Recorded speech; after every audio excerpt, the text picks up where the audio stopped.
1. Okay, Zigzagzilla in the blue corner and the Awaken Brave in the red. So it's not about, it's a conversation, and it's going to be enjoyable as always. Our Of conversations course. are. So, what we're going to do this time, guys and gals, we are going to be more succinct in our delivery. We are going to try to refrain from going off on tangential monologues, and we're going to be more engaging and mindful that we are actually being viewed by people that want to try to extract some knowledge or wisdom out of what we're saying. Topic of the day is truth combined with reality, and as many different facets as we want to include into that, because these subjects are exceedingly broad, and it really does depend on the background knowledge of what people have in relation to any of these subject matters. And I'm always saying in my videos, if you are not very versed in human psychology, then you're going to be bereft of the relevant tools to decipher what I'm saying.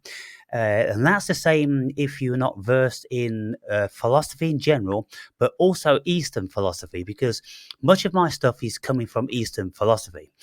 Because Eastern philosophy for me has more meaning than the loops we get wrapped up in Western philosophy, which a lot of it is pointless and meaningless. But Eastern philosophy, it gives us something, it tells us something that we can actually see, feel, and experience in the cosmos.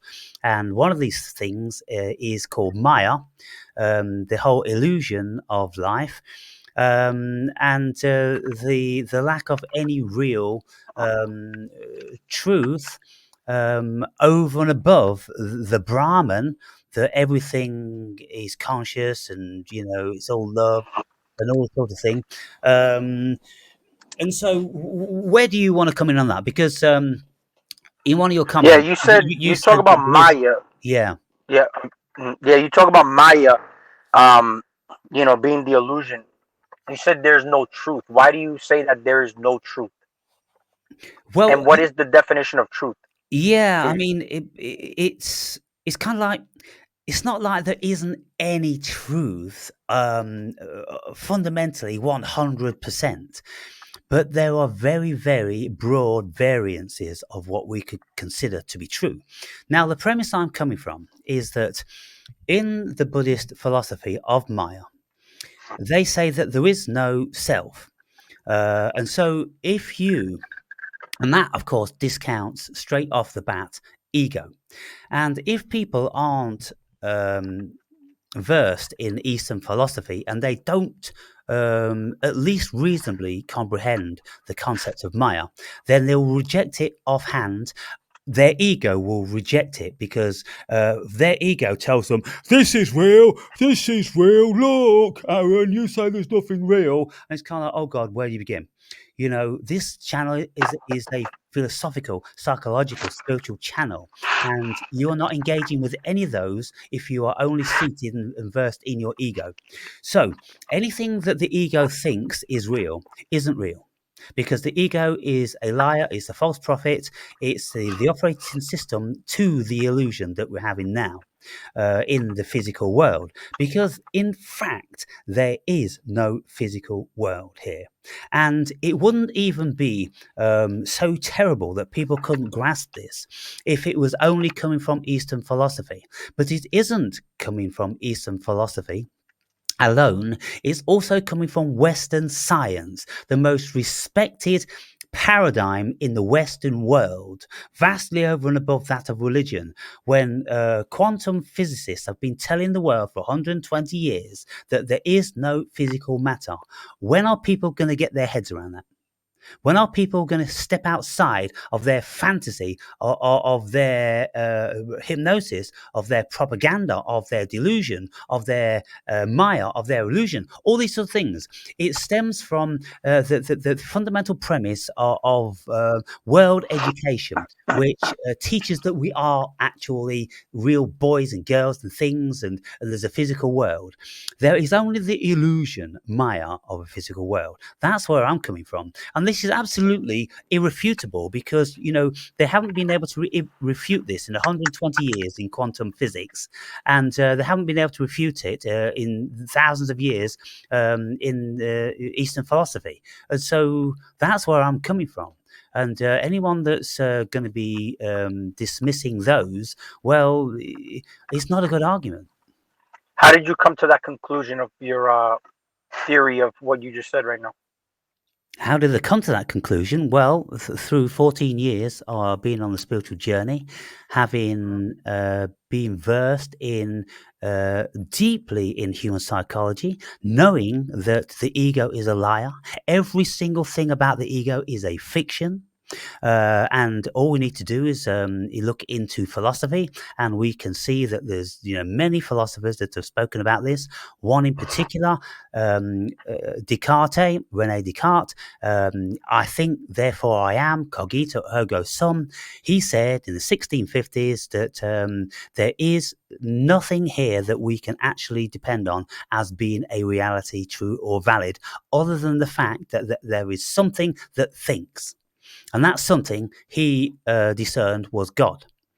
Now, he, as a Western philosopher, came to that conclusion. And anybody who is a philosopher will very readily come to that conclusion, because when we use our intelligence, we can see that, well, what are the tools that we have?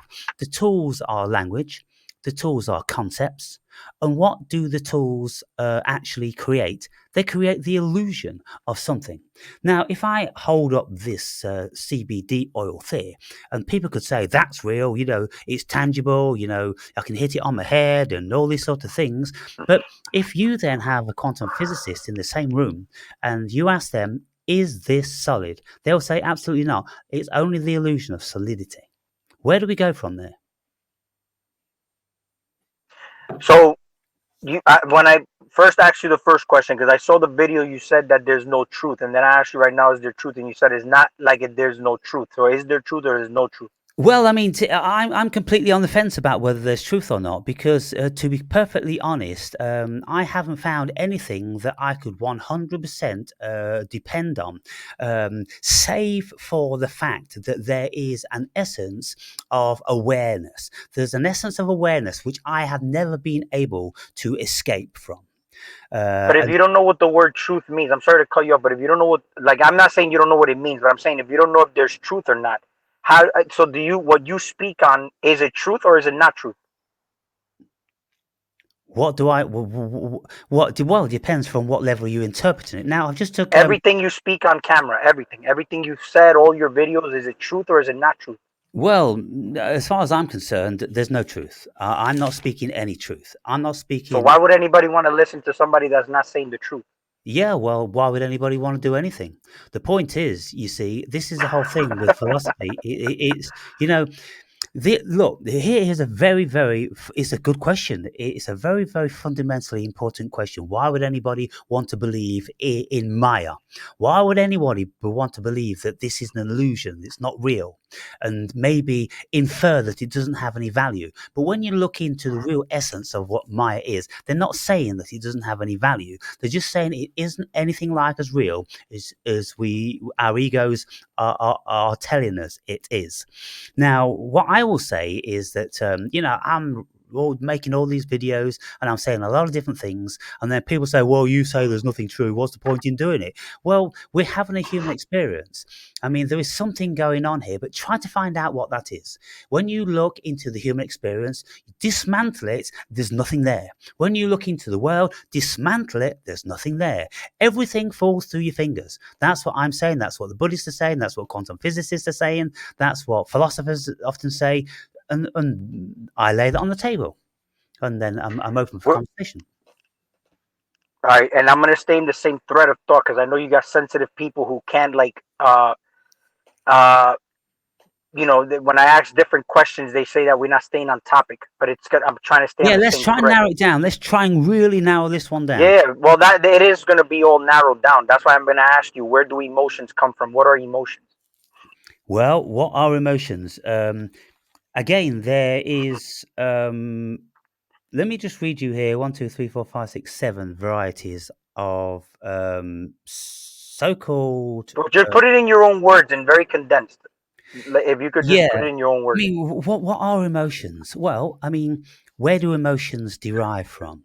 Apparently, Right. if we listen to biologists, they'll tell us that, well, it's chemicals in our bodies, and these chemicals go to our brain and they touch certain receptors, and then these certain receptors send out signals to various parts of the body which create these emotions.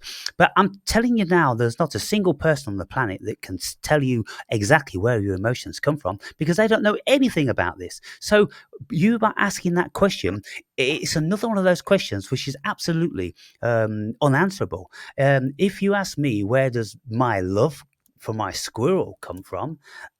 What the fuck? How is anybody supposed to be able to work that one out? Well, when you have senses, right, you obviously laid your eyes on the squirrel. You had an interaction with the squirrel that involved your senses.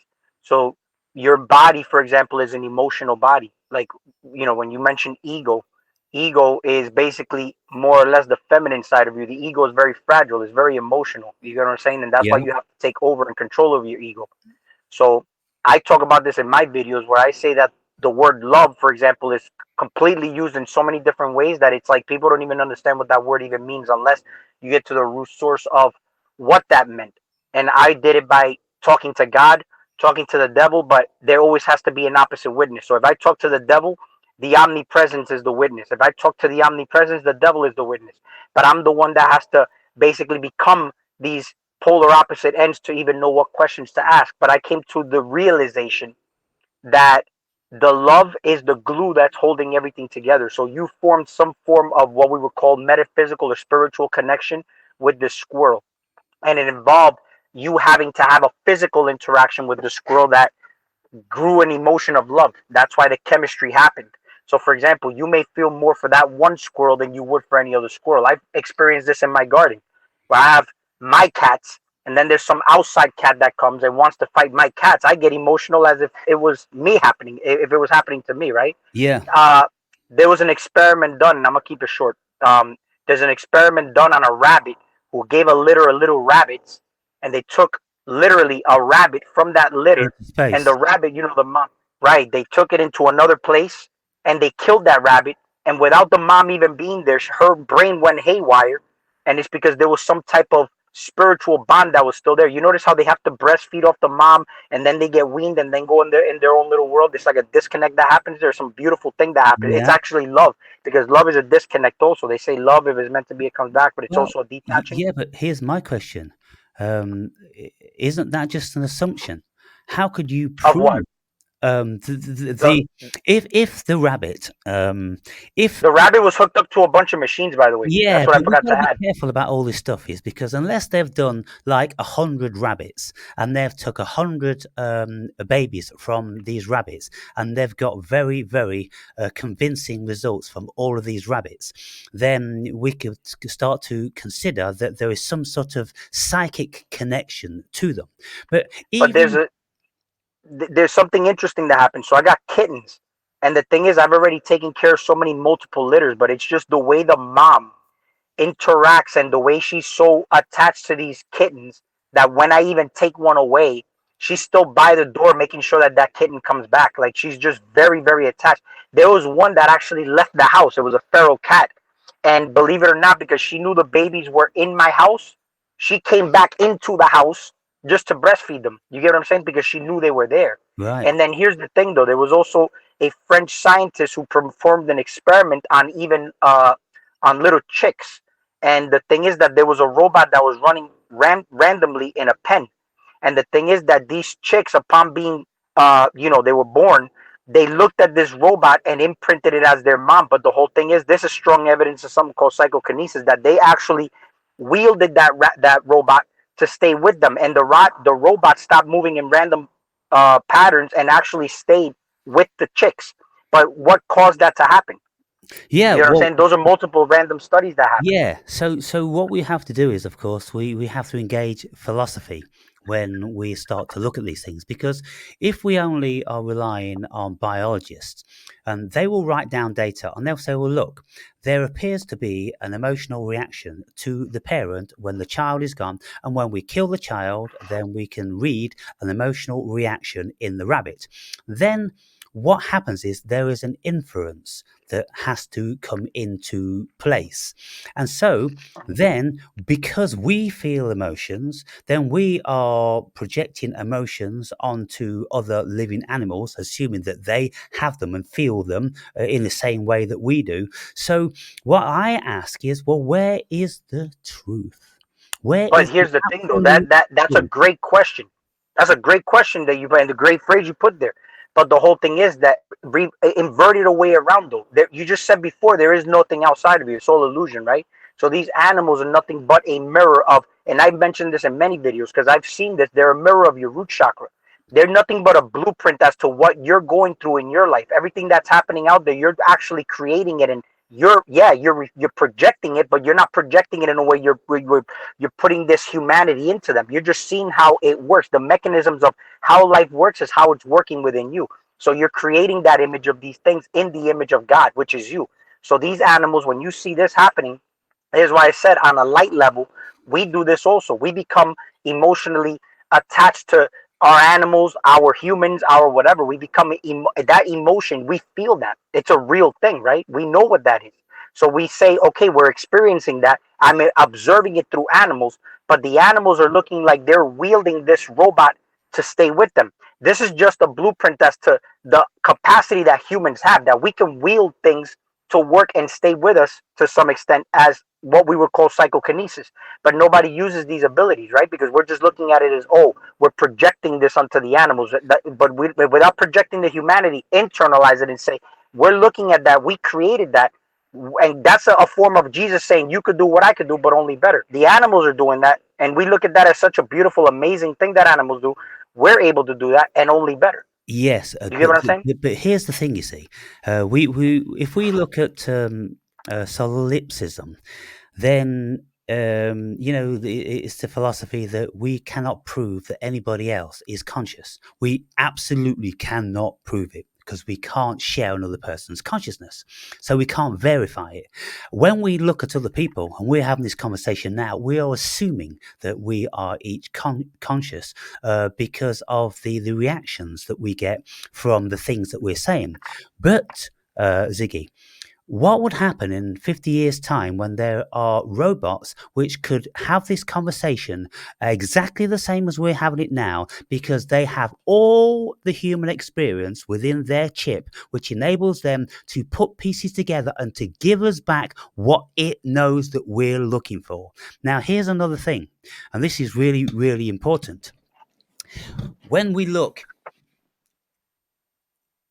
at these apps that people have, these friends apps, there are apps that lonely people have, and they speak into the phone and tell this friend how they're feeling, and they've just been down to the local pub and nobody likes me, and somebody's looking at me, they're going to beat me up, and this and the other. This app is absorbing all this information, and because it's been programmed to be empathetic and to absorb this information, to be a friend, it's going to listen to that and it's going to send back the appropriate answer. And these people who have these Johnny No Mate phone apps, they get very attached to the phone. So that just tells us that all we are ever doing in any situation is projecting that which we appear to have inside. but we don't actually have anything inside because there's nothing inside because there's no material matter that can be found.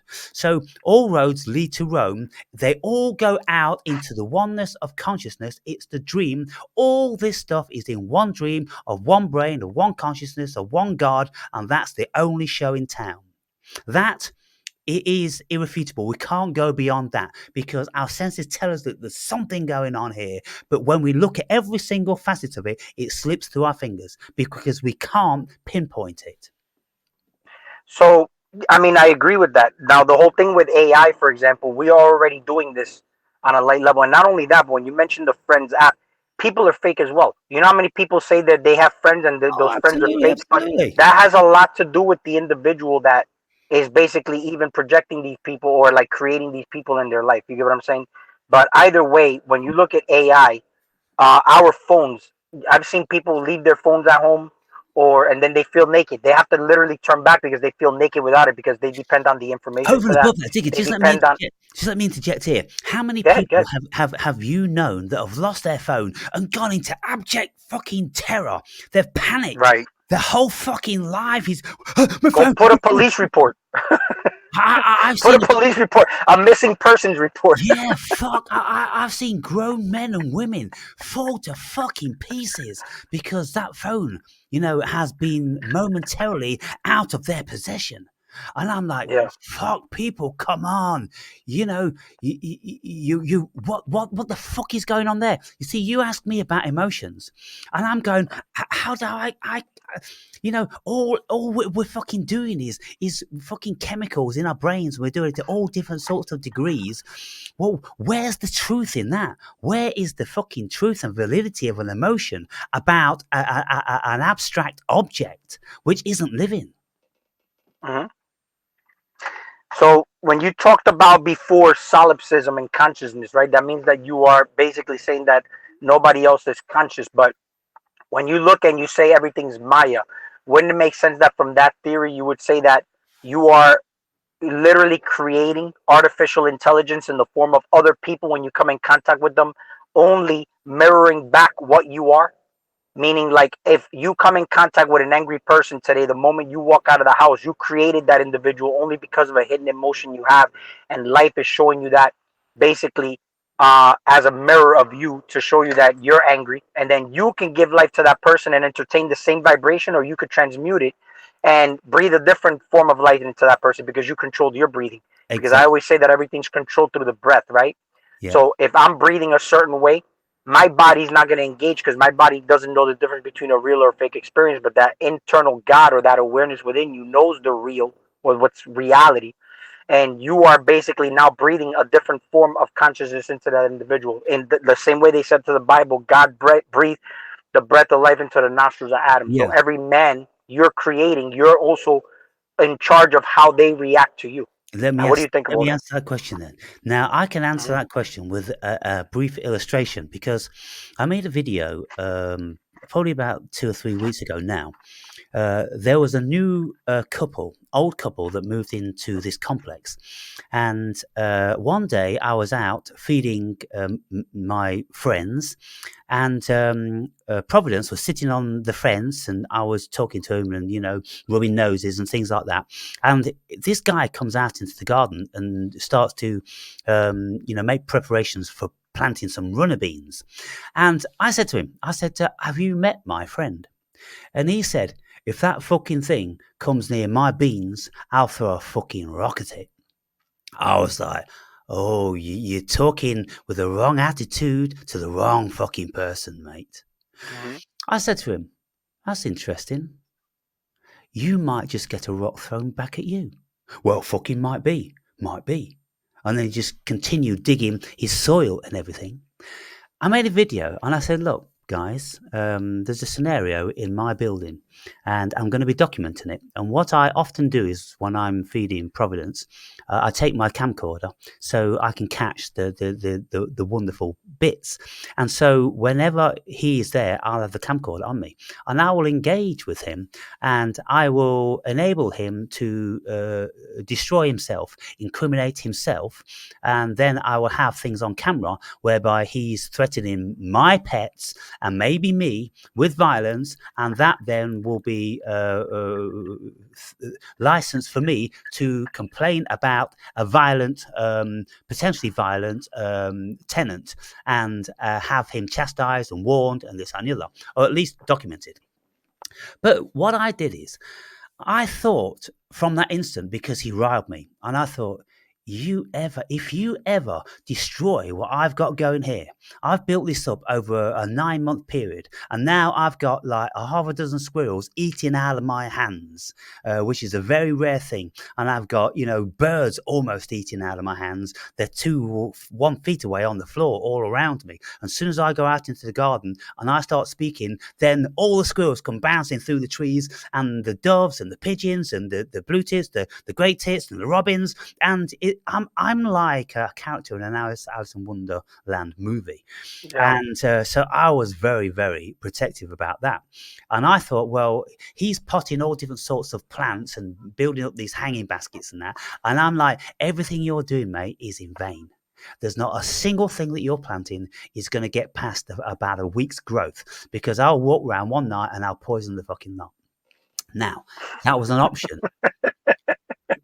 That was an option, right? And I thought to myself, I'm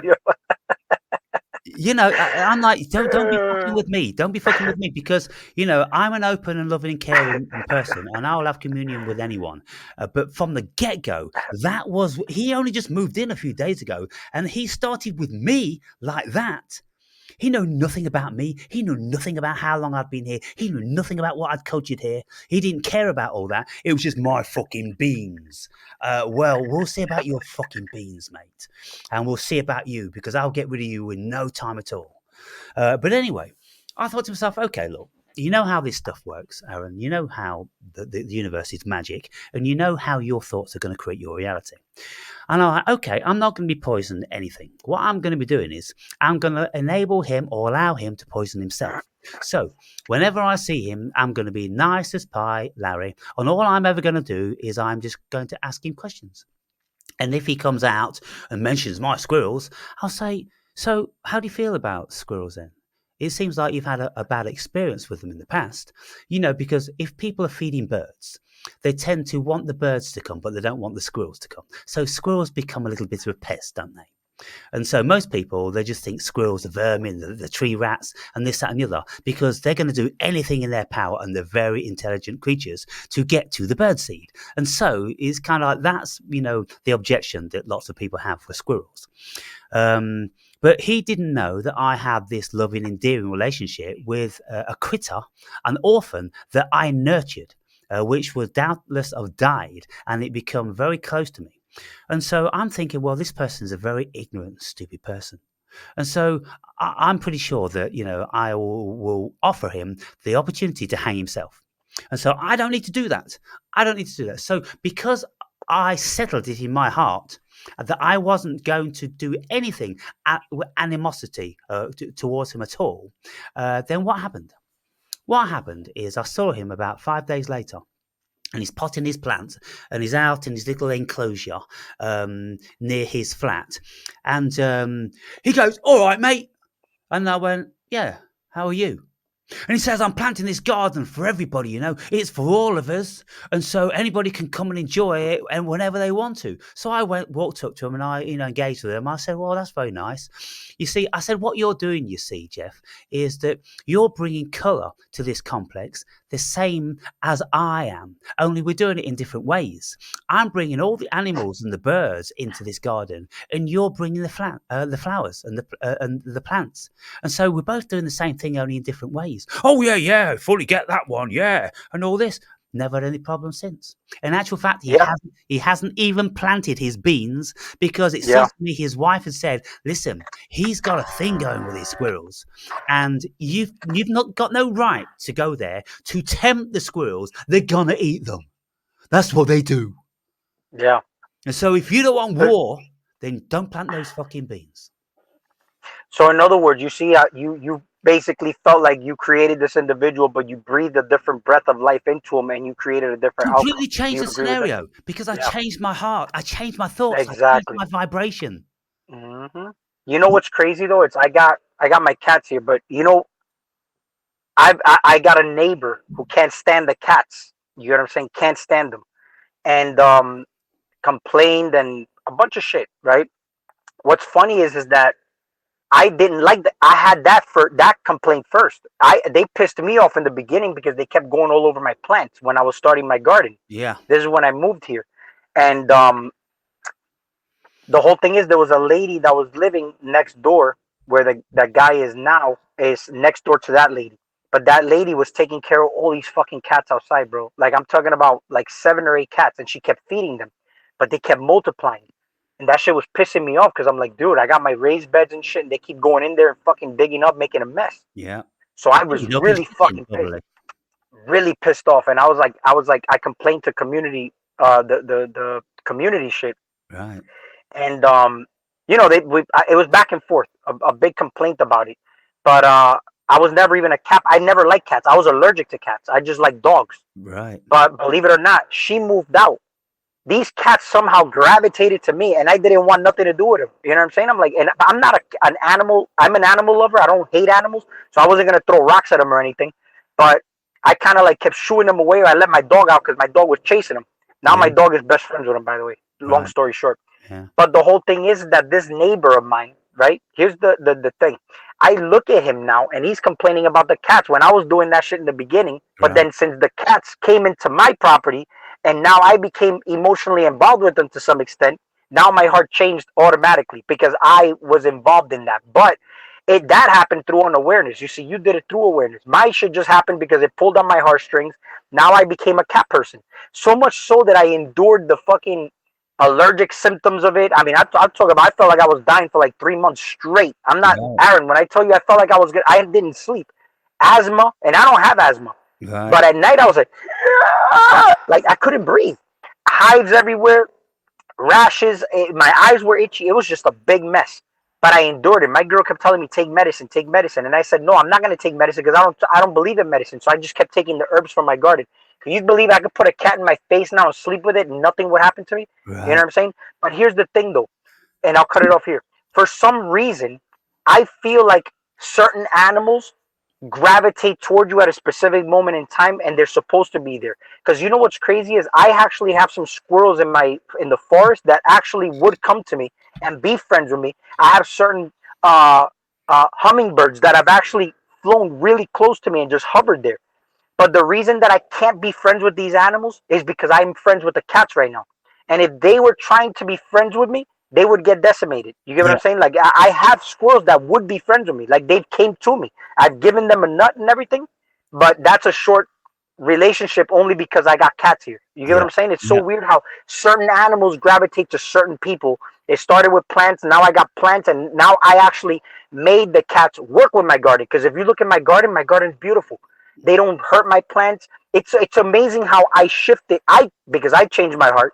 It's completely changed because I wanted to literally shoot BB guns at these cats in the beginning because they kept fucking with my plants. It's funny how I just started to become friends with the cats. Now the cats don't touch my plants at all. Yeah. It's like a different scenario. It's like the same thing you went through, but in a different scenario. You know what I'm Yeah. saying? It's a different experience. But I changed my heart, and if you look at my plants, not one fucking scratch on one of the leaves. In actuality, they protect my plants from these squirrels, the ground moles, and all these shit that would eat the plants. They Hmm. just keep everything clear at bay. Nothing comes near my garden, not even mice. So we've just gone through these scenarios now, and we've you know, we've put up a pretty good illustration of how we create our reality. If Mhm. we was to look for any truth in there, how would we go about that? All right, let me ask you this before I answer that. Okay, I want to ask you this question because this is very important. How do you separate truth from reality, or do you put those words together, or you how do you define those two words and put them together? I well, I mean, I don't see this reality like most people see it. I don't see truth like most people see it. You see, I've had so many altered states of consciousness experiences. but also I don't want to cut you off. Forget how everybody sees it. Real short, before you give me any explanations about like your psychedelic experiences, I just want to know, how do you separate truth from reality? How do you use those two words together? It's kind of like somebody saying soul and spirit, love and hate. But these two words are very important for me to come out to what I'm even going to answer you. Yeah, Like, I what is would truth? think What is reality? I would combine them in the same thing, Hmm. because if you say it's a reality, then you're saying it's a truth. And so Hmm. I don't believe in this reality because I've seen Hmm. so many other realities, and they're very different from this one. And it's just a different shift in consciousness that sees these things. And so, um, the thing is, you see, when you enter into a philosophical mindset, the world just changes. And if you're born with a philosophical mindset whereby you look at everything from as many possible angles as you are capable of doing, and I'm thinking that's how I always was. I was always the kid that's lifting up stones to see what's underneath. I'm always the kid that sees what this reaction would bring. I'm always the kid that's capturing different sorts of creatures and putting them in a jar and then watching them to see which one does what. So I was always questioning my reality and looking closely at things. And then, one thing just led to another, and I ended up being deeply involved in philosophy. When you are deeply involved in philosophy, then of course the philosophical mind isn't anything like the egoic mind. The egoic mind is a very rudimentary primate sort of, ignorant mind. It doesn't think, it's just a program. It's a program. Can I And ask you what is philosophy? You keep saying the word You got to indulge in philosophy, like a philosophical mind. What is that exactly? Like, well what is the difference between a philosophical mind and one that's not? philosophy, it means the love of knowledge. It's Greek for the love of knowledge. So if you love knowledge, you're always endeavoring to delve into. How are you getting that knowledge, though? Yeah, well, you look into like etymology, you look into epistemology.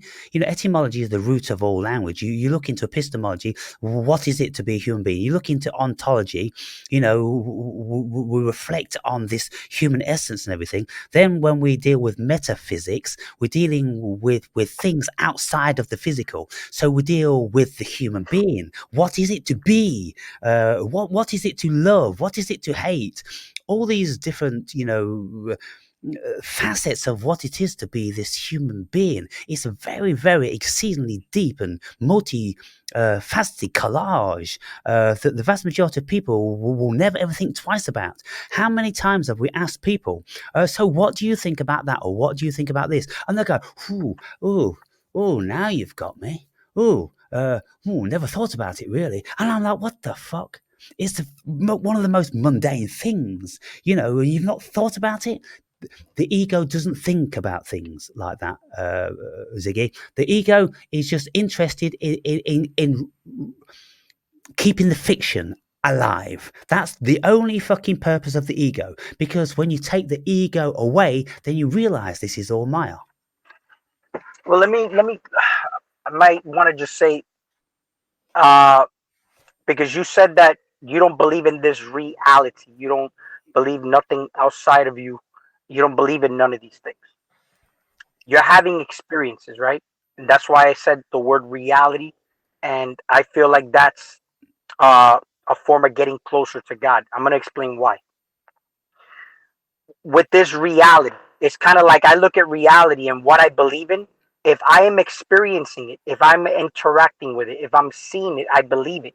I believe in me, which is why I could believe the things outside of me. And the more I believe and trust in myself, I'm going to actually be able to harness that frequency and give that out to the planet. There's a lot of people who say, I don't trust nobody, uh, and then they say, I don't love anybody. And that's because they don't have that in them. You have to have a certain level of connection with self, like real, like the real is you. You're the truth, right? Okay, And but then that's why when you, but wait, I'm gonna finish. Because I don't want to lose this train of thought. When I'm experiencing my reality, I'm going to be experiencing truth. but I'm also going to be experiencing truth in a way where it's going to be clearly deciphered in a way that I'm going to understand or understand this message, because of the fact that what I'm experiencing is myself. I'm experiencing myself, and I believe in me. This is why people externalize their power to like external things, believing in, let's say knowledge and all this type of stuff outside of them. This is just information. It's just blueprints. If we're saying it's Maya and we're saying it's fake, then why are we taking it as, oh, I'm going to believe in that? No, it's coming from me first, which is why I see it and I'm deciphering it as my truth. You get what I'm saying? I'm still going to look at that reality as me. It's my truth. And I'm experiencing it. If I give you psychedelics and you see something I don't, I could believe you, but I am not experiencing that. But Yes. you're also under a different experience. Yeah. But go ahead. So when we're looking at truth then, and when we're looking at Maya, the first thing that is addressed in Buddhist philosophy is, well, what is the self? So you tell me what your self consists of, and I'll completely destroy that. Not in a malicious way, in a philosophical, spiritual, Buddhist way. I will take everything that you think is you away from you. I am no thing. How could you dismantle something that's not a Well, thing? okay, I'm therefore, experiencing this reality. I'm yeah, no thing, which means I have the ability to be everything, or well, not anything, but everything. yeah, You know, yeah, and the reason why is because I look at it like this. Like if I got, let's say I've never, my worldview is what I'm experiencing now in this bubble, or my point of perception. That's why people say you can only see a percentage of the world. But if you are, let's say you become a person that has access to be able to move around in this realm, it's no different than you becoming spiritually your currency in spirituality. Somehow you're able to travel different realms, and it's not that you can't, it's do you have access to it. Everybody's born with the abilities, it's that you're not using it. You know what I'm saying? It's kind of like you're born rich, you're born abundant, but you're given this idea of poverty, you're given this idea of limitations of what you can and cannot do, when in actuality you are all these things. Where are the limitations? The limitations is what you believe about yourself. yeah. Okay, so but when I ask you what's the self, you retort that that's you're no thing, you're nothing, but Mhm. you're everything. So I'll ask you again then. What is the self? What is your self? What does that consist of? What's the essence of that? I'm experiencing life, but I'm no thing. I'm experiencing that. I actually am like, you see how you do videos and you said you have energies inhabiting you? I am God inhabiting this body, and I use all these currents to basically express myself in different ways. So, kind of like when we say the particle or the slit experiment, I made this example in one of my videos. You know what's funny is that people will utilize certain expressions just based upon the fact that they know they're being observed. But you're always being watched. The thing is that you don't know you're the one watching yourself. When you know you're watching yourself, the real authentic you is always going to be there. That's why they say dance like nobody's watching you, or live your life as if it was your last day on earth. You get what I'm saying? Yeah, But the fact that we are in the program of thinking that everything outside of us is something separate to us, then we act a certain way, or we express ourselves a certain way, or we don't say certain things because we're afraid of being criticized or blocked to some extent by AI, which is a fucking robot we created.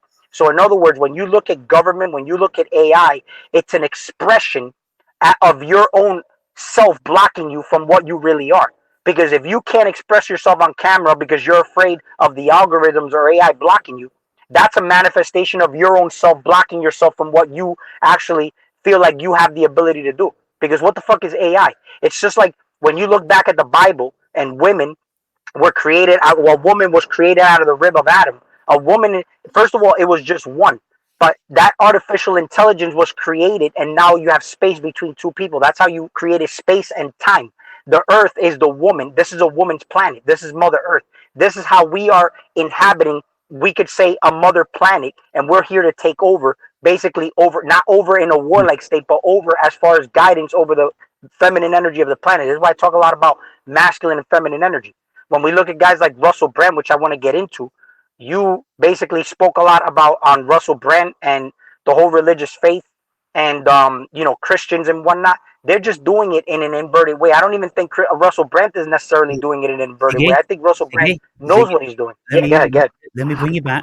let me bring it Yeah, back yeah, go ahead. to the question, the self, because this is really, really important, because this is at the root of our let's say if we are disputing with anybody, when people say that this is truth and, you know, this is Maya, or there is truth, there isn't truth, first and foremost, what we have to do, we have to have a look at the thing that thinks it's a self. So, you know, I know that you don't believe in the self, because everything you say is seated in everything being God, and that this body, this avatar that you are, God is within, is just a facet of God, and there is no separateness. Everything is you. You are connected to it, because at the root of you, what you know and what you express is your awareness. It's awareness. And out of awareness comes consciousness, and out of consciousness comes language and concepts, and we build our illusion, which the ego is at the seat and the helm of. Hmm. So when I'm asking you, what is yourself? Is yourself God, or is yourself Ziggy, the human being? Are you a human being? Really, really, really? I am no thing, because even God is an idea. All these things are energy and expressions of an idea. You Yeah. get what I'm saying? I'm not a thing. I'm unexplicable. I am also inevitable. You get what I'm saying? There is no self to be explained. But because of that, I'm able to have this experience. If I give you a definition of what myself is, I just limited my experience to that experience, and then I'm basically discarding everything else that's in existence. Everything else exists because I exist. You Yeah. know what I'm saying? But the I, that's the question. What is the I? The I is an idea of what is the ego? Let An me ask you idea. this. What is the ego? An idea, like you say. The I is an idea. The So self's and an idea. The so ego's an idea. the ego is a woman. That's what the ego is. The ego is your feminine energy. That's why you have to control your ego, just like you have to manage and you have to take order over the feminine energy. And this is the whole thing. When I say woman, they think it's genders. This is not genders. The only reason I'm even using the word woman is because we have to talk about it how they speak about it in religion, I think just like you use I the don't word even love think and we need whatnot. that. I think all we need to do is we just we can go beyond the masculine and the feminine, because they're just concepts of the human form. But if we go to polarity, if we go to natural law, if we go to like hermetics, if we go to everything has its opposite, different spectrums of energy, because To look, have an experience. yeah, there's something that is experiencing something. I don't doubt there's an experience. I'm doubting who is experiencing and what. And the only thing that I've ever found, when I've dismantled absolutely everything that I can dismantle, I end up in that which I cannot dismantle, and that's my deep awareness. And that is what many, many people throughout millennia have always come to the conclusion of. I haven't managed to find anything else other than what other people have found. So I know that fundamentally for the human being, when we want to delve into the deepest of abyss, just like Nietzsche delving into the deepest of the abyss, all you will find is a replication, a representation of yourself, the nothingness, which is everything. The universe is a paradox. Now, if there is a truth, I'm going to say that the isness is a paradox. It's a parody of itself. It's a self-perpetuating, creating, dismantling, lying, everything that we can possibly think of. Of course, it's it. Everything that is humanly possible to conjure up is probably just a tiny facet of the Godhead, because there's so much stuff apparently out there that we know nothing about, but something does. Something knows all that stuff. And we're a part of it because we're made of the same essence. And You see it's, how I mentioned in the beginning of the video, I said that uh, in order for me to have a conversation with God, I had to become God. You know what I'm saying? To even know what questions to ask God. But oh, then I had to have the devil as a witness. you have to The reason I realize say it. that is that, right, but I had to realize that. But first of all, I even mentioned this in my other videos that I wake up and sometimes just in the instance before I wake up, I'm a clam in the ocean. I remember that. I'm never going to forget that. This was the most amazing thing on the planet. I Yeah, mentioned this too. You remember yes, this? yes. And I come to realize that my consciousness can go anywhere I choose it to be, or it can be wherever I'm vibrating to, or wherever fucking shift I'm getting into before I come back into this home planet that I've assembled myself in as let's say mothership, Yeah. then I'm experiencing it. It's just that people do it, they're not aware of it though. We do this on a light level where I could be like, hey Aaron, man, put yourself in my shoes, bro. And I give you a story. Now what are you doing? You're gonna start using your imagination, you're gonna start creating mental pictures because I told you to put yourself in my shoes, and on a light level, you're experiencing yourself as me. You Mm-hmm. know what's crazy though? When we talk, because you mentioned merging with AI, when we talk about we're in a mother planet, we came out of creation, right? But when we talk about merging with AI, we have the ability, technology, to basically take our consciousness and put it in an artificial intelligent computer. You get what I'm saying? Like, this is a thing. So who is to say that right now we haven't done this already, where we're merging with AI in the form of our human body? So our human body is basically a manifestation of the artificial intelligence that, let's say, the computer world or the metal gods or whatever. Yeah. But we are experiencing it through this. We forgot what we are, and we're utilized as a battery through unawareness to basically cater and keep entertaining the system. But they make you believe that this is more important than whatever is, again, metaphysical. Because even the word meta in metaverse, they make you implant yourself into that. Notice the whole conspiracies behind, graphene being introduced into the body in the form of vaccines and whatnot. And by the way, I'm not a medical doctor. Do your own research. So these type of things, make sure that we don't get our video blocked. But I'm not. None of that stuff is backed up by medical science or medical claims. But everything's a mind virus, bro. So mind viruses. We are viruses. We have influences on each other, and this is why I speak a lot about authenticity and like people lying. This is why I do my best to try to tell the truth as much as possible through this human vessel, because I don't like it done onto me. It's just a pet peeve of mine when somebody is just not shooting straight with me. I'd rather get the shit straight so that I can get it. I can give that in return as well. So I'd rather have that as far as truth and authenticity. But the more you do that, the more it presents itself as truth to you in other ways, as far as like whatever it is you're seeking. But even knowledge, I look at that as seeking knowledge all the time. Seeking knowledge all the time is, in a way, retardation. You know what I'm saying? Is going backwards. Seeking too much knowledge is taking you outside of your natural state, because you're having expectations and forming mental pictures, further ingraining you into the mind virus of what we're experiencing here. Because this whole system, even when you take psychedelics, is part of the matrix. If we want to talk about escaping the matrix, you get what I'm saying? I've came to conclusions in certain scenarios where I've had these experiences without physically having to do these things. And I know a lot of people even take psychedelics as religion. They take spirituality as religion.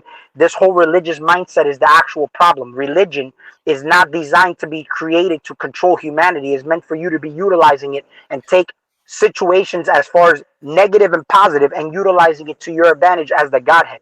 You get what Yeah. I'm saying? Like, it's just like Russell Brand right now, and I No, no, told no, you no. this in a Let's comment, not do. is Let's sitting not. at the right Let's hand of the Father, bro. Yeah, let's not do Russell Brand at the moment. Let's just finish off this. We're up to 52 minutes, so we can go another 20 minutes on this to see how much we can extract out of this. So, if what I'm always saying to my viewers, expressing how and why I am saying the things I say, I'm desirous to give them some sort of a grounding whereby they may be able to come with me a little bit on my journey. And what I'm saying about my book, I'm saying, look, my book is people say it's an easy read because it's written in a very fluid and very well explained manner.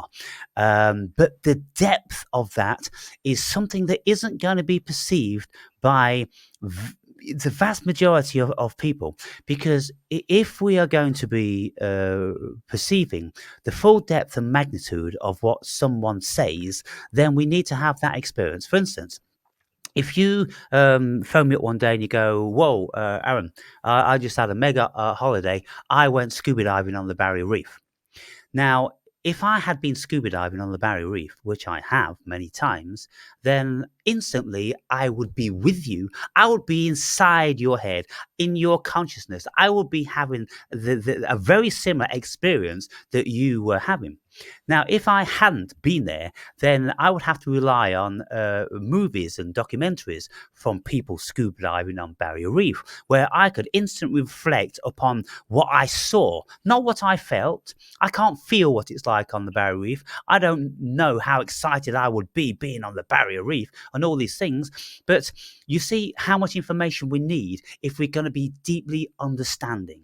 Now, if people haven't lived, if they haven't climbed mountains, if they haven't took psychedelics, if they haven't met God and the devil and all these things, and they're just reading about my experience, then they're just sitting in their fucking armchair reading about someone climbing Mount Everest. They've got no fucking idea what it's like to climb Mount Everest. And so what I'm saying in my book, and the reason why I do readings from it and I'm making all these videos, is because I'm trying to help people prepare themselves for what they're going to encounter. And in the book, I give excerpts from Plato, from Descartes, from Jung, from Freud, from a myriad different brilliant philosophers and spiritual. They're all agents. Yeah, that are time tested. You know that many people. They're all agents, though. They're all what? They're all agents. Agents. What do you mean? I'll let you finish. I'll let you finish. Go ahead.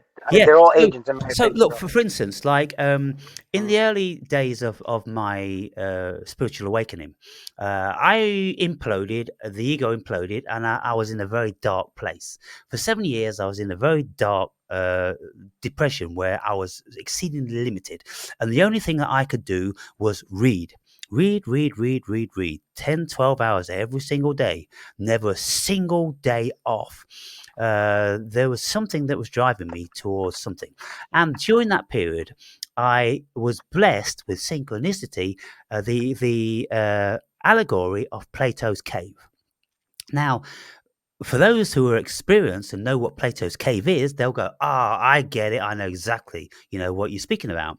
For those who haven't read Plato's cave, they will have no idea. So therefore, I have to include Plato's cave in my book to tell the reader that if you want to follow me where I have been, you have to know this information.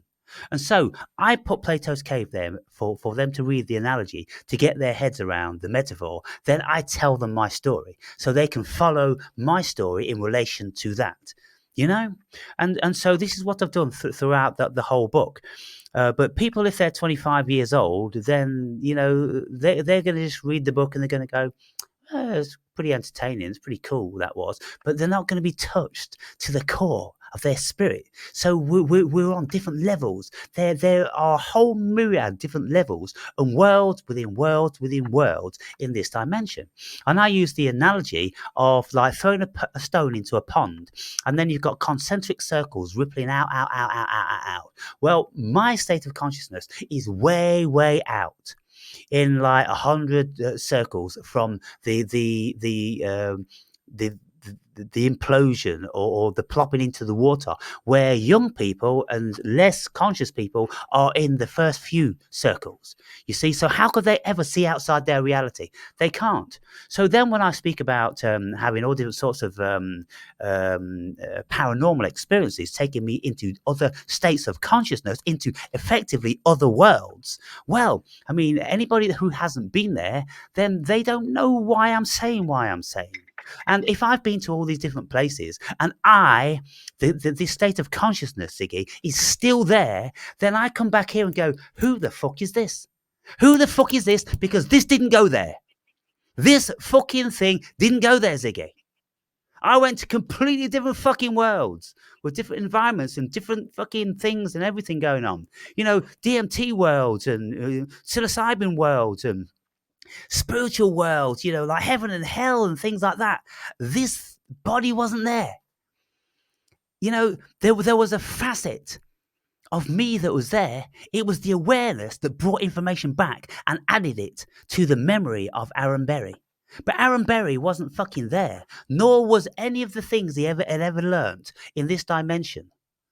And so that, to me, is the only reality. Because that's the only thing that I can't deny. I can't deny that consciousness is experiencing something. But all of these experiences, I can question their veracity, their tangibility. You know, whether it's a mirage in the fucking desert or whether I'm actually looking at Chicago, you know, over the Hudson Bay or wherever the fuck it is. You know what I'm saying? So this is why I ask you all this about the reality DMT world and whatnot. I even forgot what the hell I was gonna say, man. I know. I just went I was gonna off come to a on point. a bit of one and Yeah, I was threw it gonna back say on something. you. But you know, the whole thing is. What did I ask you before? I don't know. Oh, I know. I remember now. So you talked about how if you climbed a mountain, how would anybody know what it's like? And we put ourselves in each other's shoes. I mean, but that's how this reality is created. You get what I'm saying? The reality is created based on information. So the fact that one person passes it on, it's already a created construct. We're in creation already, though. But the metaphysical is beyond creation. You get what I'm saying? So that still has potential. So, for example, if somebody is reading on somebody's experiences from a metaphysical state. Let's say you came in contact with a demon, and then all of a sudden you share with everybody that this demon is bad. This person has already a mind virus implanted in them that this demon is bad, and they're going to go in there in a state of fear or expectation that the demon's going to hurt them, when in actuality there's a lot of information in that. But not to know that that person that had a bad experiences with that demon was because of the frequency and vibration that they were in, or whatever deep rooted programming they were in. Because there's really no bad and good experience. It's what you do with it. And the only thing you have to do is overcome fear. Fear is of this animal. Fear is of the devil, of this nature that we're supposed to overcome. You get what I'm saying? That's the illusion. Fear is false evidence appearing real. Yeah. That's what fear is. Yeah. So in actuality, let's say, the reality of what we're living is creation. It's already created. So if you give me an experience, it might motivate me to want to go experience that. But because you may be somebody who's not afraid of heights, you may have a better experience than me, where if I went on it, I'm going to probably get a nosebleed. I'm going to probably be anxious because I'm afraid of heights. But it's the same experience, only we're having two totally different experiences out of the same experience. You get what I'm saying? But it's coming out of the creation that's already created by you and I.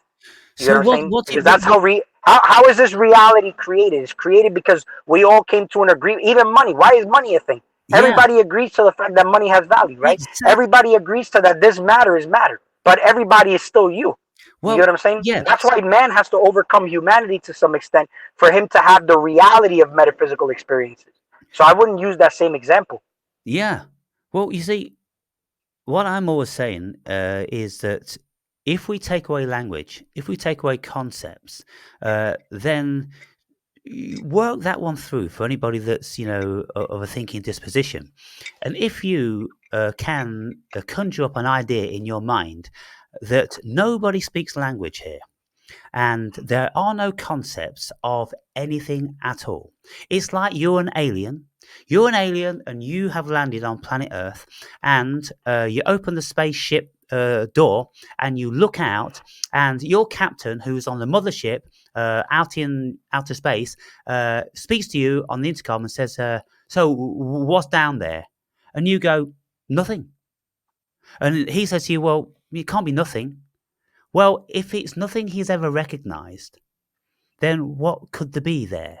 If there's no language or no concepts, and there's nothing that is remotely even a semblance of what it's like back on his planet, then he can't recognize anything, can he? Because it's not in his program. Can I ask you this? Do you believe that aliens are possibly able to come down to this planet to invade this planet? Aliens from outer space? Do we need to go off on that tangent? Can we not stay on this one? Just real quick. It's very important. I'm going to tell you why. Do you believe that aliens could come and invade this planet?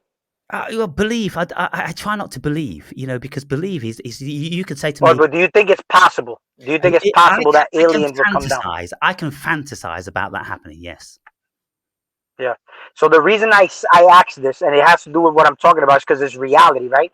But if the whole thing is, when you look at the sun is literally the armor of God that you. I don't believe anything can even come You're to going this off planet truth because again. of the You're sun. going off truth again. Well, it is truth. This is part of our reality, though. This is the whole thing. I'm just gonna say this part, and then I'll change back to the topic you want.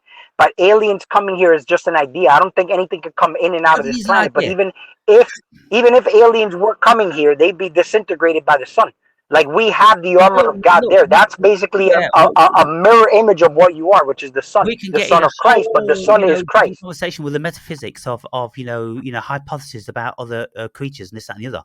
But if we look at our world, and if we're looking at truth, and we focus on truth, and we see how our truth is built up, we see how our world is built up. When people started to speak about going to the moon, all of a sudden it became a part of human psyche that it might be possible to go to the moon. And then when they tell us that there was somebody walking on the moon, in our consciousness, oh, people have walked on the moon. It's becoming more of a reality to us. What is a reality? When we look around and Elon Musk has got rockets up in space, he's got a car up in space, what sort of reality is that?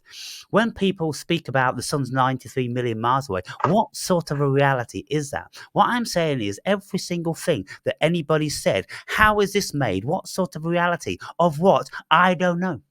I could never, ever tell you about any reality here except that it's an idea that somebody put into my brain. It's all Well, let me ask you an this: idea. how do you find truth? How do you find truth in this reality? There is How no do you truth. find truth? There is no truth in this reality. There is no reality. So then there's lies. That's what you're saying? Well, I mean, lies is only a concept. There's no lies. There's no truth. There's no lies. Well, you're experiencing a reality that's based on polarities. And here's the thing: the illusion of separation is a thing. You are the one. But in order for you to have a conversation with me and make something tangible for people to listen to, you said there's no truth. But is there lies then? No. How could there be? What do you? All right. So there's no truth. There's no lies. What's the point of anything that we're talking about? What's the point? Yeah, what's the point? Well, the point is that there appears to be something with a point, but I'm not haughty enough to even remotely consider that I have a freaking clue what that point is. What I'm saying is from my brain, from my senses, from what I have been given in this so-called reality, I can see it's all fake. And so let me ask you this: what is the self? Yeah, I know you asked me that, but I want to know in your definition, what is the self? Well, I mean, how would you define it then? Yeah, I mean, the self is this thing that is experiencing this human thing. So it consists of emotions and thoughts and body and flesh and all these sort of things. We have an attachment to it and we go, this is me, this is my body, it's myself. But when you ask questions about, well, what is it that actually you are clinging to? Less like we had a look at emotions. You say the emotions are yourself. Well, where are the emotions? What are the emotions? And then, by the time we reduce it to chemicals, then we'll reduce it to electromagnetism, and then we'll reduce it to energy. And then you go, so, well, yourself is chemicals, it's electromagnetism, it's energy, it's a thought, then it becomes a thought in the end, doesn't it? Because we think about energy as a thought, and so then it's just a thought, then it's just a notion. And where do thoughts and notions come from? Well, we don't know where they come from. There's something called consciousness. So a thought or a notion comes out of another concept of consciousness. So it's one concept. So, yeah, but one concept inside getting one concept lost in my opinion. Concept. Sorry? To me, in my opinion, it's like a form of that's mental masturbation, just lostness. You know what I'm saying? That's why I asked you in the video, what is mental masturbation? Because see, we can appear to be mentally masturbating, but we're not mentally masturbating. Here's the thing, though. Here's the look. You said that you go more toward the realm of knowledge and light. Didn't you say that? You say that in your videos a lot. That you go more toward the light. There's nothing good in darkness. You're more toward being intelligent. You're more toward the knowledge. Don't you say that all the time? No, I say that all the time, but in recent times I spoke about Lucifer, and I said, well, what is Lucifer? Lucifer, the word, it's a Latin derivative, and it means light. And so I would But much do you rather. prefer to go toward knowledge or ignorance? Well, of course, being the human body, assuming this is real, then I would head towards the light because it's much more exciting and vibrant and life giving than darkness. What's in darkness? Isn't there truth in light? Well, again, it's a case of it's a metaphor, isn't it? When with the light came on, it's a metaphor. Now I've seen the light. Now I've seen the truth. Now I've seen the Well, if reality. something's in darkness and you shed light on it, it's now in your awareness. It becomes a real thing. It's But true now but also, you because see, you're experiencing it. what I'll say to you is this again. The world is a paradox. The cosmos is a paradox. Remember, we're talking from a human experience only. Yeah, I've been into the deepest of meditations whereby I went vastly beyond anything that I could ever lay claim to being a reality. I went into the pure awareness, absolutely pure awareness. There was nothing there except awareness, aware of itself. And this was after about 2 or 3 hours in the deepest of meditation. And whilst I was there, I saw these flickering electromagnetic strings, and it was completely black, and there were these strings, or it's like 3-dimensional space, and I was just observing those. Awareness was observing those. I wasn't. The conscious ego-ness wasn't. Awareness was observing awareness. Then when my ego came back online, the ego went, what the fuck? What happened there? Where did I go? And then it's kind of like awareness is speaking to ego, and it's kind of like, well, what I saw there was what I was been told about what's the fundamental premise of the universe by quantum mechanics. They say that string theory is the fundamental premise, and I'm like, well, did I go into the fundamental premise of existence? These strings are supposed to be trillions of times smaller than atoms even. And so when we look at that sort of thing, what is the capability of pure awareness? Of course, it's everything. Jordan Peterson speaks about on 7 grams of mushrooms that he went down to the molecular structure of his own being, and he saw all these fucking cells doing all this shit. And Richard Dawkins says to him, are you serious? Are you seriously telling me that you saw the molecular structure of your own existence? And Peterson went, yes, that's what I'm saying. There's no So then that means, yeah, but under those states, you, Jordan Peterson, Hawkins, whatever his name is, should be able to come back into this reality, because I've been there as well, to the point that even in an instant I thought about what's closest to me, which is my family, and I had no emotions toward them. I actually felt like they were a distant memory, almost like a dream fading away. That's how fucking crazy it felt at that state. But here's the thing though, when you come back into this reality, why I asked you, how do you find truth in your reality then? Right after you come out of those states, how do you find truth in this reality? I'm playing the game. I always use the term, I'm passionately participating in the play. I know it's a play. All enlightened people, and, just for those who don't have the concept or, the wherewithal to know what enlightened being is, because everyone thinks it's super obnoxious for anybody to utter their own enlightenment. But if we ask gurus, and I was only listening to Osho, a few days ago, and when he was being interviewed in American television, and he says, well, you don't understand what enlightenment is. Enlightenment is just the knowledge that you are not the body, that you are not this physical thing. That's enlightenment. So it really is very simple, and it's available for myriads of people. You don't need to be special to detach yourself from the ego. You can do it in many, many ways. You can do it in deep meditation. You can do it in psychedelics. You can do it near-death experience. You can do it in all different sorts of ways. You can have spiritual enlightening shit that happens in an instant. That as soon as you realize that this body, this thing, is a fiction.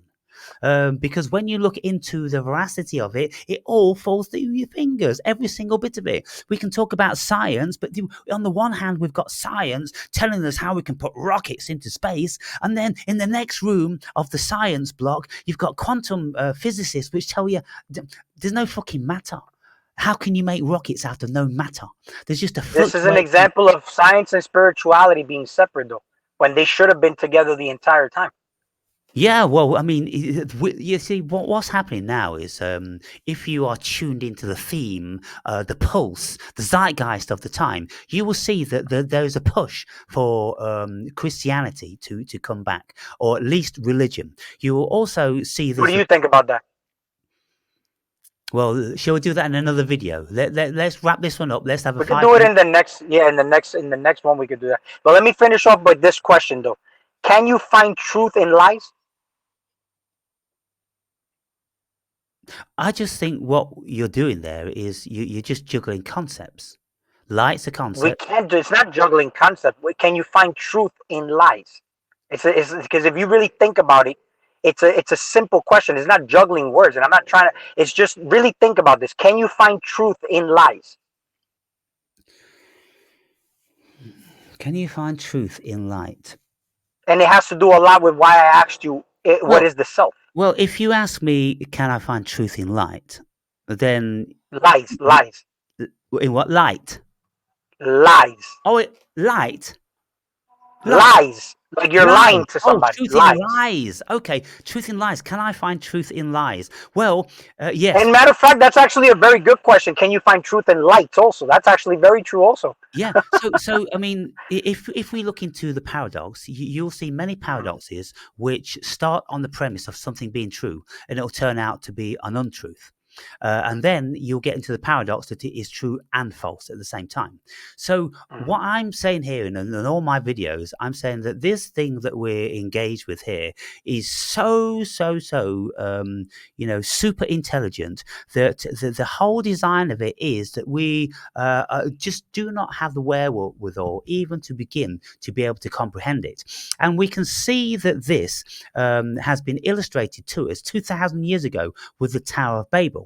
When these people in Babel started to build this tower, which was tiered up like a wedding cake, well, God sent down fire and brimstone to destroy it, and he cursed everybody that they would all speak different languages. Why did he do that? Because the people were exercising their audacity even to think that they could get to know the mind of God.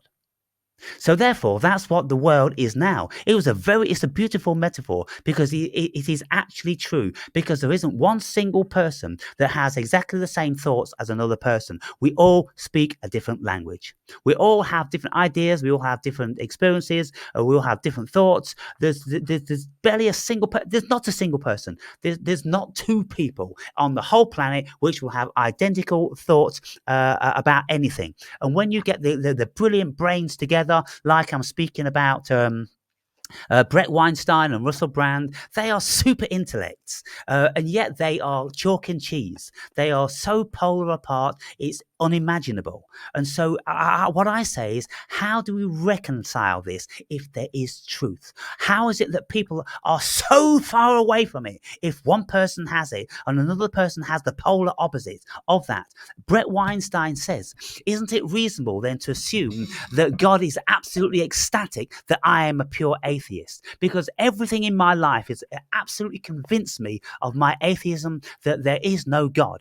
And so if there is a God and he's all powerful and he's all beloved and he's all benevolent and he wants us to love him, then what the fuck went wrong with me? And I'm not alone. So we get into very, very bizarre existential and paradoxical situations. And so the route out of all this is it's all fucking Maya. It's all a head fuck, because this thing here, it isn't capable, even remotely, of getting abreast of what's going on here. But what we can do, we can come back from all this and we can end up in one place, and everybody can end up in the same place. If there's any truth, that's the only fucking truth where we're all gonna go, and that is in the isness. That is in pure awareness, which we all are a part of. And if we do certain procedures, we will all be there. We can't go anywhere over and above that. And so Now there you go. There you go. That's what it is. It's about the isness. So in order for you to experience the truth, you would have to experience the lie. You get what I'm saying? Like the moment you see that you are the truth, you're experiencing the false lights. The sun, you think that's the sun you're seeing. The sun is just nothing but a mirror of what you are experiencing when you shed light on the planet. You're a walking being you're a light being shedding light on everything through your awareness that you're experiencing. But that's the whole thing though. When you come back from that space, you're realizing the truth in the lies. It's kind of like somebody saying, I realized the answer in the question I just asked. So in other words, I'm looking at the lies, but I'm realizing the truth in the lies. I'm not taking everything outside of myself as literal. That's like somebody reading the Bible and taking it literal. You know what I'm saying? As the word of God. This whole entire reality is a lie. But the only reason it's a lie is because I'm the truth. And when I experience myself and I realize myself in the void of all things, then I'm realizing that I'm experiencing lies, but I'm experiencing like the corruption and whatnot. I also have to experience that corruption within myself. That's why people do shadow work. The more they shed light on themselves on things, they'll be exposed also in reality as truth through the lies. So you'll see the corruption in the government, you'll see the corruption in the education system, you'll see the corruption everywhere. But you're also going to see that it's a mirror of yourself. You're going to see that there's corruption in you because that's what you're associating with, and these are the things you're hiding yourself from. The more you shed light on it, the more these things get exposed. It's not like you're going to change reality. Creation's already created. You're only going to shape your circumstances, and because you shape your circumstances, you're changing the world around you. You get what I'm saying? So your vibe is going to attract your tribe. You're going to start to build your world because it's all about you. It really, everything is just about you, you know? And somebody may say that's selfish, but it's beyond that. That's the paradox. You have to be self-centered and selfish in order for you to even be a service to others, because how could you give anything to anybody else if you're not self-centered, centered in yourself, or selfish to some extent? Like somebody saying childish or childlike. You get what I'm saying? It's a paradox, but you got to really think about what context you're coming from, what perspective you're putting it in. So to You get what I'm put trying to this say? one to bed then now, to put the lid on this one, would you say that the only truth is fundamentally the thing at the seat of the human experience, which is that isness of consciousness, that we can't go Yeah, beyond? Everything comes out of that. All the notions of truth and lies, it all comes out of that. So our true essence is the isness of the cosmos. Call it God. correct, Yeah. correct. And here's the thing, though: when you come back, whatever you apply your mind to makes it real. Your mind makes it real. Your Yeah. mind will materialize it because it matters to you, because that energy flows where attention goes. So you have to come back and realize and know what you're going to be putting your attention and matter to, but that requires discipline and focus. And a lot of people are lacking focus. And when you lack focus, that's when the devil takes over your mind. That's the mind of the drifter. You get what I'm Hmm. saying? So Yeah. that's why you have to discipline yourself through focus on what it is that you know is what your life's purpose is. What do you mean? What is your purpose? And you're gonna know what your purpose to others are. You get what I'm saying? You're gonna know what others are gonna be attracted to, Yeah. because that you already know that you put the light to yourself, and then you're gonna be attractive because everybody else is gonna look at you like a light. You get what I'm saying? But it's when you put the attention so much to other things, to the people, philosophy, they're all agents. They're part of the matrix. That the way they're saying it is no different than a preacher in a church saying pretty words, and people get drawn to that only because they're attracted to false light. That's how you even get people attracted to luxury, which is the false light. Luxury, that's how you get the measure of light, is through lux. And that's why people say I'm attractive. The bling bling is just like you see the bling bling in the start, like bling bling, it's like moth to a light. But you got to look at where the false light is and what the real light is. Do you follow light, or you become the light, and now you can see in the dark? This is a dark planet. The sun is lighting up the reality, but you are the sun. But if you're depending on the things outside of you, you're depending on the false reality of what you convinced yourself you are, which is human, and you're not human. You're beyond the human. You're the isness that you just mentioned, and that's why you're able to see the truth in the lies. Does that make sense? Yeah, and so finally, then I would say this then to people, to leave them with something which is a simple analogy. When we Mm-hmm, dream at night or in the daytime, whenever we mm-hmm, dream, there is a world going on, or we enter into another world, by which we are engaging in all different sorts of things. And it could be monsters, it could be extraterrestrials, it can be anything. It doesn't have to be a human realm. We can go into all these different worlds, and when whoever it is, whatever it is there, it considers it to be real. And in recent times, I've been having some wacky dreams coming off kratom withdrawals, and mm-hmm. these worlds are bizarre beyond comprehension. But when consciousness wakes up, it says to itself, oh, that was just a dream. But what I'm saying is, this is just another one of those Russian dolls. It's dreams within dreams within dreams within dreams forever. And I've had many, many dreams, albeit the vast majority of them are short-lived, with different excursions and sojourns into different states of consciousness. But whilst I'm alive as a human being, I'm coming back to this center.